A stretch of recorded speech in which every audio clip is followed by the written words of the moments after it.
প্রিয় শিক্ষার্থী বন্ধুরা, আসসালামু আলাইকুম। আশা করি সবাই ভালো আছেন। আজ আমরা ট্যাক্সেশন ইন বাংলাদেশ বা বাংলাদেশ করবিধি বইয়ের ভাড়া হতে আয় বা পূর্বে গৃহ সম্পত্তি খাতে আয় যে নাম ছিল সেই চ্যাপ্টারের কিছু অঙ্ক সমাধান করার চেষ্টা করব। আশা করি সবাই সাথে থাকবে। তো প্রথমে যদি আমরা national university BBA honours second year accounting 2016 সালে যে অঙ্কটা এসেছে সেটা সমাধান করার চেষ্টা করি। প্রথমেই বলেছি জনাব সিরাজুল হকে 2023-24 আয় বছরের নিম্নলিখিত তথ্যতে গৃহ সম্পত্তি খাতে আয় নির্ণয় করো। তার ঢাকা শহরে একটি 3 তলা বাড়ি আছে। বাড়িটির 3য় তলায় তিনি থাকেন। নিচতলা এবং দোতলা একটি কোম্পানিকে ভাড়া প্রদান করেন। প্রতিষ্ঠানটি উচ্ছে কর কর্তন করে তাকে মাসে 50,000 টাকা ভাড়া প্রদান করে। তো আমরা দেখতে পাচ্ছি যে এখানে একটা গৃহ সম্পত্তি খাতে আয়ের কথা বলা হয়েছে এবং শুরুতেই যদি আমরা একটা ছক কাটি, করদাতা সিরাজুল হক, করবর্ষ 24-25 এবং আয় বর্ষ হচ্ছে 23-24। গৃহ সম্পত্তি খাতে আয় নির্ণয়। তো আমরা প্রথমেই লিখলাম ভাড়া হতে আয়, ধারা হচ্ছে 35 থেকে 39। ক নাম্বার দিয়ে লিখলাম গৃহ সম্পত্তি খাতে মোট ভাড়া মূল্য। তো খ নাম্বারে দিয়ে দিয়ে লিখলাম গৃহ সম্পত্তি হতে অর্জিত ভাড়ার পরিমাণ। এখন কথা হচ্ছে এখানে যদি আমরা একটু খেয়াল করি, এখানে বলেছে যে প্রতিষ্ঠানটি উচ্ছে কর কর্তন করে তাকে মাসিক 50,000 টাকা ভাড়া প্রদান করে। তাহলে এই ক্ষেত্রে আমাদের উচ্ছে কর কর্তনটা অবশ্যই দেখাইতে হবে। আর আমরা জানি উচ্ছে কর কর্তন হচ্ছে 5%। উচ্ছে কর কর্তনটা 5%। তাহলে কিভাবে দেখাবো আমরা 50,000-কে 100 দিয়ে ভাগ দিব এবং 95 দিয়ে ভাগ দিব এবং 100 দিয়ে গুণ দিব। তাইলে আমাদের আসলে উচ্ছে কর কর্তন হয়ে যাবে, যেহেতু উচ্ছে কর কর্তন 5%।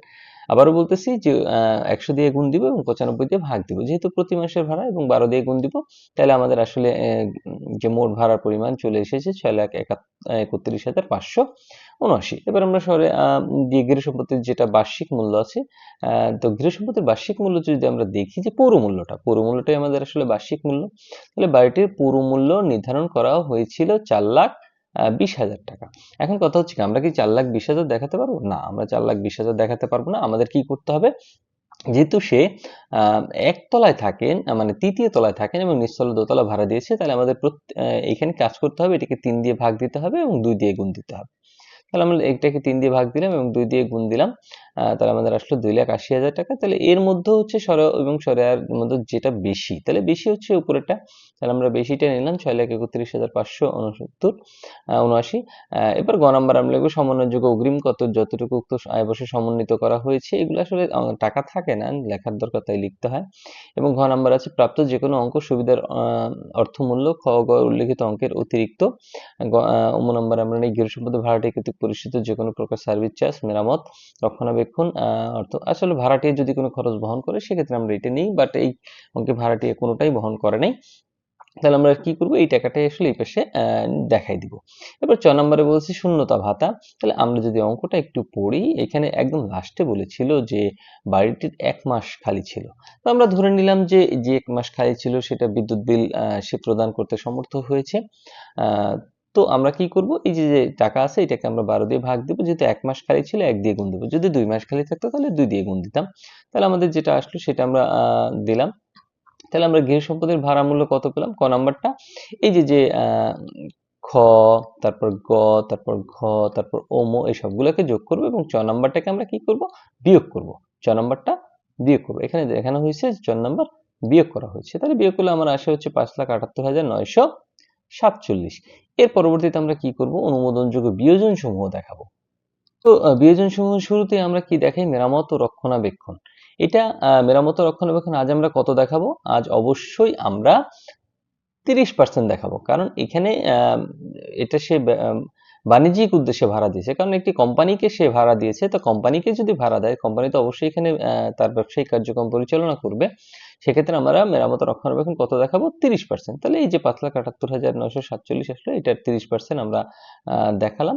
এর পরবর্তীতে দেখি আমাদের কি আছে, যে তার বাড়িটিতে যে নিম্নলিখিত ব্যয় মেরামত খরচ আসলে রক্ষণাবেক্ষণের ভিতরেই থাকে, তাহলে এটা আর নতুন করে আমাদের দেখানোর প্রয়োজন নাই। তাহলে এরপরে আমরা কি করব, পৌরকর কত টাকা, 60,000 টাকা। তাহলে পৌরকরটা আমরা কিভাবে দেখাবো, পৌরকরটা যেহেতু 2 তলা ভাড়া দিয়েছে, তাহলে 60,000 আমরা 3 দিয়ে ভাগ দিব এবং 2 দিয়ে গুণ দিব। তাহলে আমরা পৌরকরটা দেখালাম। এরপর কি আছে দেখি, এরপর আছে অগ্নি বীমার প্রিমিয়াম 10,000 টাকা।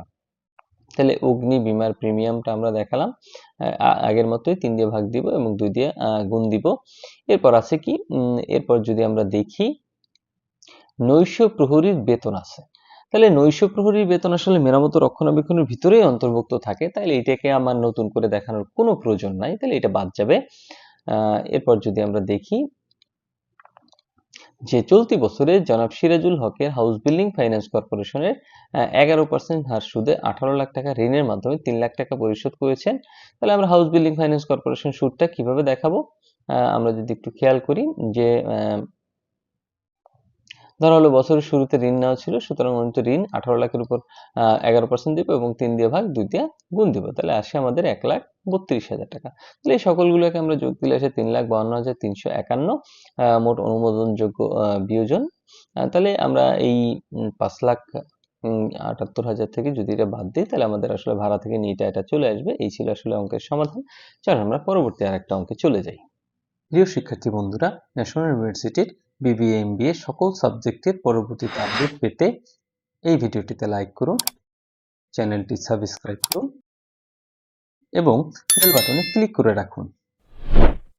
তো পরবর্তীতে যদি আমরা আরেকটা অঙ্ক দেখি যে এটা ন্যাশনাল ইউনিভার্সিটি বিবিএ অ্যাকাউন্টিং 2017 সালে এসেছে, তাহলে আমরা যদি অঙ্কটা পড়ি ভালো করে যে কি বলছে। জনাব ফজলে হোসেন একটি দোতলা বাড়ির মালিক, তিনি সপরিবারে উক্ত ভবনের নিচতলায় বসবাস করেন। দ্বিতীয় তলায় একজন ব্যাংকারকে মাসিক 50,000 টাকায় ভাড়া দেন।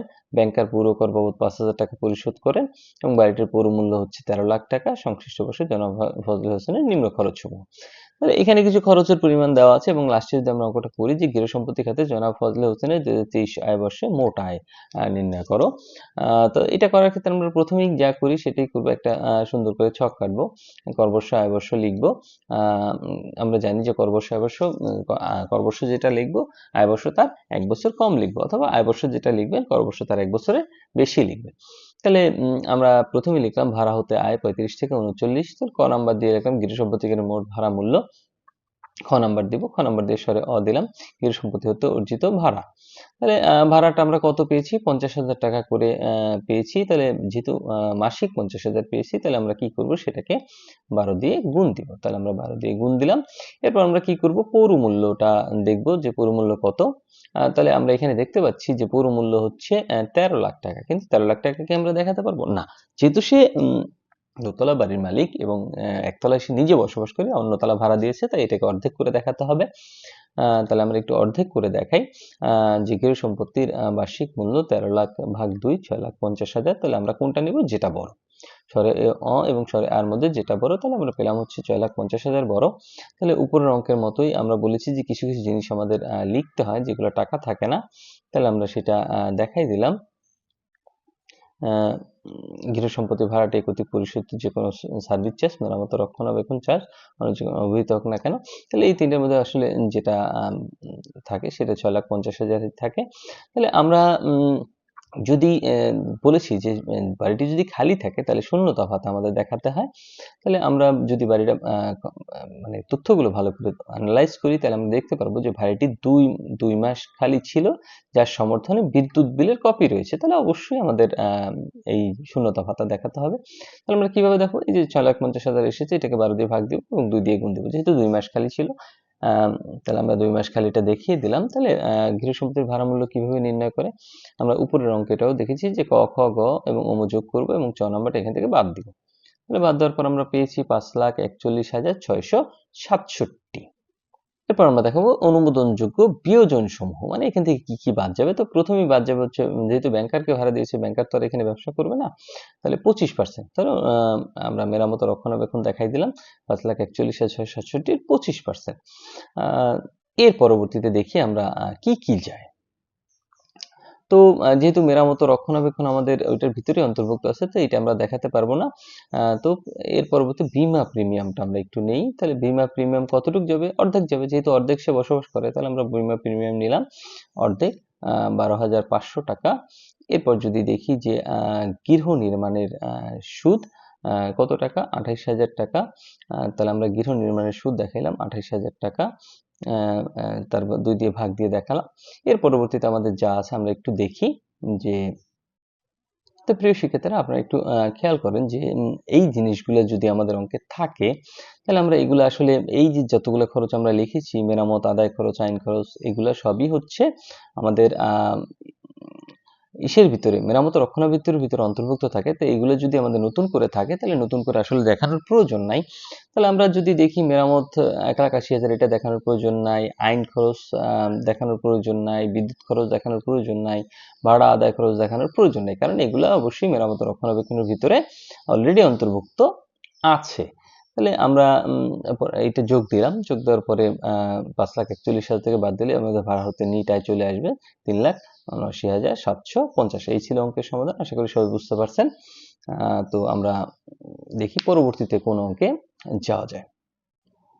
প্রিয় শিক্ষার্থীরা, আপনারা হয়তো একটা জিনিস এখানে খেয়াল করতে পারেন, বাদ পড়ে গেছে, বা ব্যাংকার পুরো কর বাবদ 5,000 টাকা বার্ষিক হচ্ছে পরিশোধ করেছে।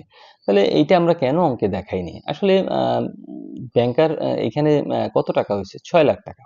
তাহলে 6,00,000 টাকার সাথে যদি 5,000 টাকা যোগ করি তাহলে 6,05,000 টাকা হয়। তাহলে 6,05,000 টাকা যদি হয় তাহলে আমাদের বড় কোনটা? 6,50,000। তাহলে 6,50,000 টাকাই আসলে যেত। তারপর আপনারা যদি প্রয়োজন মনে করেন তাহলে অবশ্যই দেখিয়ে দিতে পারেন যে 6,00,000 এর সাথে ভাড়াটিয়া কর্তৃক প্রদত্ত যে 5,000 টাকা দিয়েছে এটা যোগ করে দেখাতে পারেন। কিন্তু আমাদের আল্টিমেটলি টাকা যাবে 6,50,000, এইজন্য আমরা ওইটা এখানে দেখাই নাই। তো এই ছিল অঙ্কের সমাধান। আশা করি সবাই বুঝতে পেরেছেন। যদি কোনো প্রশ্ন থাকে অবশ্যই কমেন্ট বক্সে কমেন্ট করতে ভুলবেন না। আর ভালো থাকবেন সবাই। আসসালামু আলাইকুম।